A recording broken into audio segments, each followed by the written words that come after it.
Oh, good evening to you. We begin tonight with hundreds of struggling Arkansas farmers pleading for emergency federal funding amid a farm economy crisis.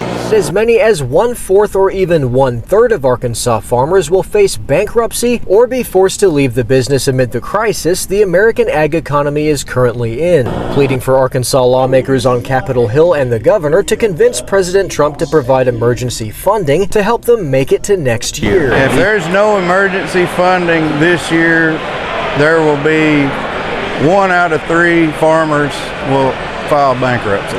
The people who hate socialism asking for socialism. Oxymoron. No help, that's woke, and it's a government handout. When farmers demand emergency funding, is that like welfare? All look well fed. They have farming experience. There are plenty of good crop picking jobs in California, 12 hours per day at $2.60 per hour. I don't see a need for handouts. Wait now, it's okay for the government to spend money? This sounds like a waste.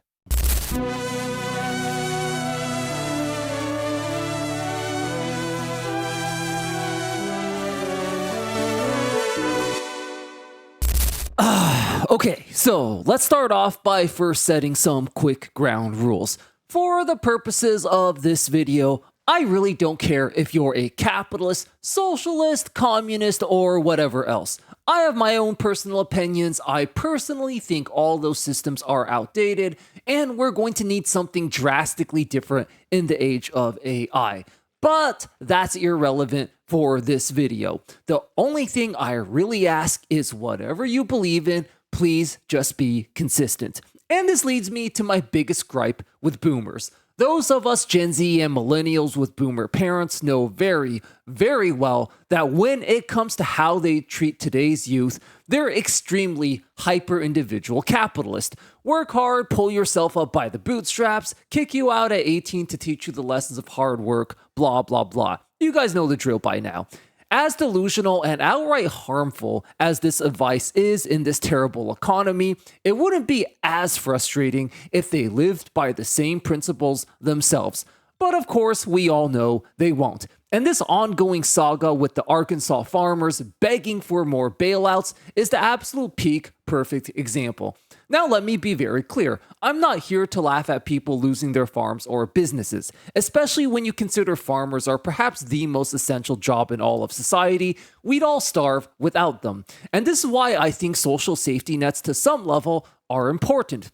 But you can't help but think that they brought this on themselves with how hyper-individualistic capitalists they are, until of course they're the ones who need the bailouts and suddenly they're begging for handouts and socialism.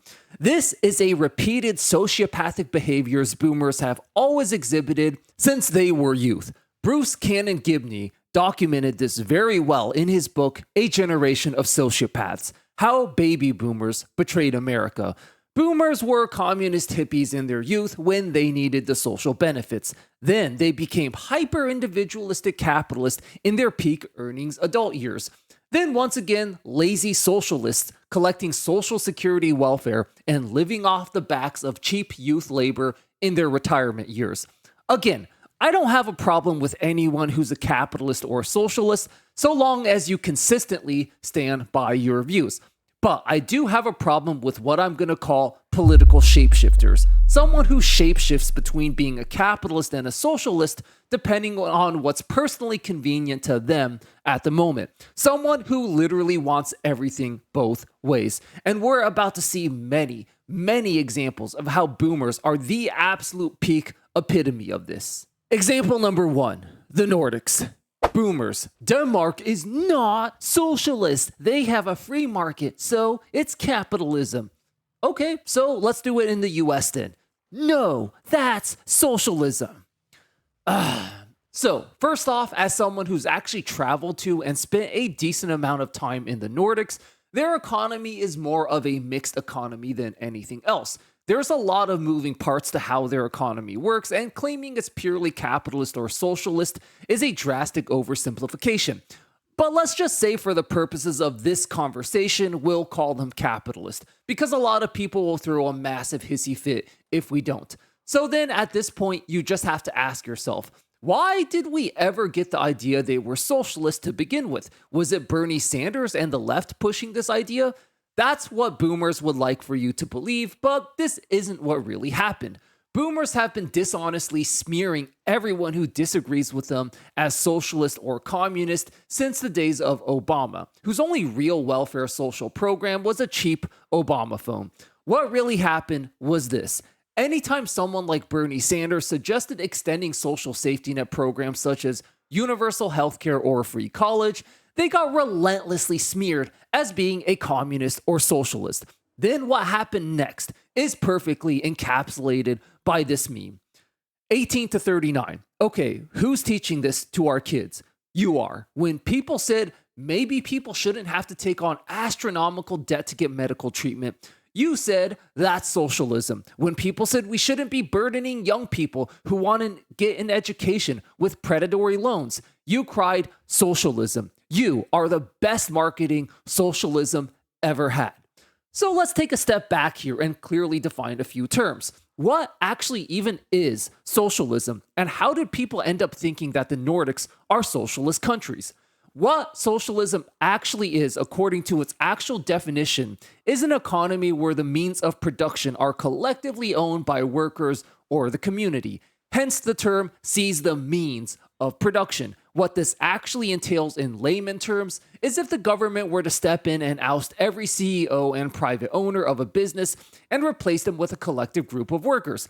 This literally has no relation, correlation, or connection with extensive welfare programs, universal healthcare, free college, and the like. Social safety net programs are more about seizing the ends of production and not the means of it. Now, let me again clarify. I'm keeping my own political bias out of this. I don't care to defend socialism. I'm merely trying to accurately define it because that's what we need for an honest, productive conversation. If you want to argue that extensive welfare, universal healthcare, or free college are not good policies, I'm willing to have that conversation. If you want to argue that it wouldn't work in the US the same way it's worked in Denmark, we can have that conversation. But if you have to resort to typical brain-dead boomer tactics of calling it and everything else you disagree with communist or socialist, you're either totally ignorant of what those terms actually mean, or you're deliberately and intentionally being dishonest and arguing in a bad faith manner. And to be honest, neither of those options are good. So, are Denmark and the Nordic countries actually capitalist or socialist? Well, the answer is they shapeshift to whatever is more politically convenient to boomers at this particular moment in time. If they need to smear universal healthcare and free college as socialism or communism, then Denmark shapeshifts into a socialist country. But then the problem they run into is socialism all of a sudden sounds really good. And so in order for them to be able to keep on screaming that socialism never works, they have to insist that the Nordics are actually capitalist now and not socialist. And then Denmark magically shapeshifts back into a capitalist country. So my message to boomers is this. At some point, you're going to have to make a decision. Either the Nordics are capitalist or socialist, but you're going to have to make up your mind and stick to that label. If they are indeed capitalist, then your relentless smearing of social welfare programs as being communist or socialist is just a total dishonest, horseshit, bad faith argument. A scary buzzword you like to conveniently throw out whenever you don't have an actual argument or rebuttal. If, however, social welfare programs are socialist, then that totally throws your whole socialism never works rhetoric out the window, because we've clearly seen many real-life examples of countries that have totally prospered with extensive social welfare programs. As for me, I really don't care what you want to label them, but I do care that you once and for all make up your mind. For what it's worth, the actual accurate definition of what the Nordics really are is a social democracy, a mixed economy where there's a balance of free markets and social benefit programs. But the very fact that so many people thought they were socialist to begin with just shows how much the shape-shifting political ideologies of boomers totally muddied the waters to unbelievable levels and made it so excruciatingly difficult to even have an honest conversation about it. The conversation about the Nordics really exposes the hypocrisy and intellectual inconsistencies of their political position. But what's even worse is that their hypocrisy doesn't just make it impossible to have a reasonable conversation, it's also a direct, massive financial burden on young people. Hey guys, so I'm on a mission and I need your help. You see, I've made it the purpose of this channel to defend Gen Z from all these nasty, delusional Gen Z haters, and I've just realized we're starting to get close to taking down the most despicable one yet, the angry guy. This guy is not just another delusional old fart calling Gen Z lazy. He's literally had videos where he openly celebrates Gen Z suffering and even dying. He's just straight up a terrible, terrible human being. Now, thankfully, his channel is rapidly dying and we are rapidly gaining ground on him as we speak. So, if you're new here and enjoying this content, definitely consider subscribing and helping us take down the biggest Gen Z hater out there. The current goal is to surpass him in subscribers by the end of summer. With your help, we can absolutely do this. Part 2, Social Security. Boomers, and to be honest, everyone else as well, loves to shame Gen Z and millennials for not wanting to work. They call us every name under the sun, from being soft and lazy to being a burden on the economy. But this is just another prime example of their shape-shifting politics, because as you just saw with the Arkansas farmers, they're perfectly fine receiving handouts and being a burden when they're the ones benefiting from it. But this doesn't even do a slight bit of justice to highlighting just how big of a burden they really are to the economy. We all know how massively in debt our country is right now. 30-something trillion. The number's gotten so cartoonish, I've literally stopped keeping track at this point, like most of us. People shame unemployed Gen Z for being a burden, but the reality is that programs such as food stamps, for example, only cost about $100 billion per year, which sounds like a lot on the surface level, but wait till you hear what comes next. Social Security is essentially welfare, universal basic income, and universal healthcare all rolled into one, but only specifically for boomers. Isn't it wonderful how they get their own special handout program containing all the wonderful things they call socialist when they're the ones receiving them? Now, remember how food stamps cost the national budget $100 billion? Guess how much Social Security cost in comparison? It costs a staggering $2.2 trillion per year, over 20 times as much as food stamps. Once again, we see their shape-shifting behavior. Communist in their youth, capitalist as adults, and socialist again, the biggest socialist by far when it benefits them in their elderly years. Now, boomers will often defend Social Security by saying, but we paid into it too. But the reality is that they've drained far more out of it than whatever they paid into it at this point. Social Security was established a long time ago under very different economic circumstances. People back then didn't live nearly as long as they do now, and the overall population was also far less. It wasn't set up to support this big of a population for this long of a time, which is why the Social Security Fund is rapidly going insolvent. Their justification of, but we paid into it, would be like if I said, hey, let's reform welfare. Instead of directly giving everyone $200 of food stamps or whatever, let's just make it a magic box where every time you put in $1, you get $5 back. That way you can technically say, hey, we paid into it too. Yeah, the problem with that is you're taking out way more than what you put in, which is why we paid into it doesn't solve the problem. Once again, the boomer pattern repeats itself. Communists in their youth, capitalists as adults, and massive socialists in their retirement years. I recently made a video on how to escape the BS 9-to-5 wage slave system, as Gen Z has rightfully seen it for the total scam that it is, and they want nothing to do with it. The strategies I recommended including embracing minimalism, moving abroad where living costs are cheaper, growing your own food, and just doing whatever online odd jobs or freelance gigs you can find.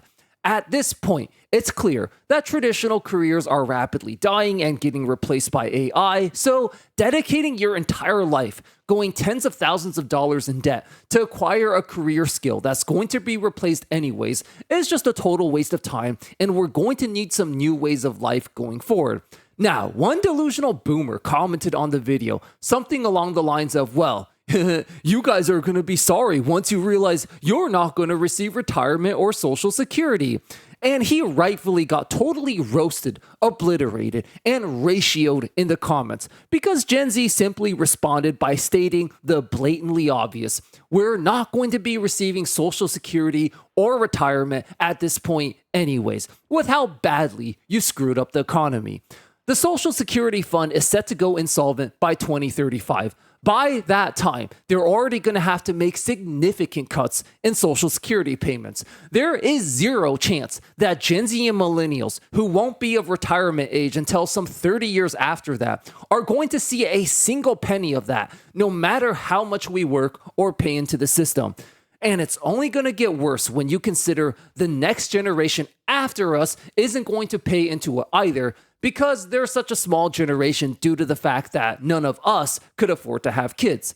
So telling us that we should work hard and get a job for our own retirement is just a total gaslighting lie and myth. What he's really saying is that he wants us to work hard to pay for his socialist security benefits, not our own. Because anyone who can do basic math can see that our own benefits are not even going to be around anymore anyways.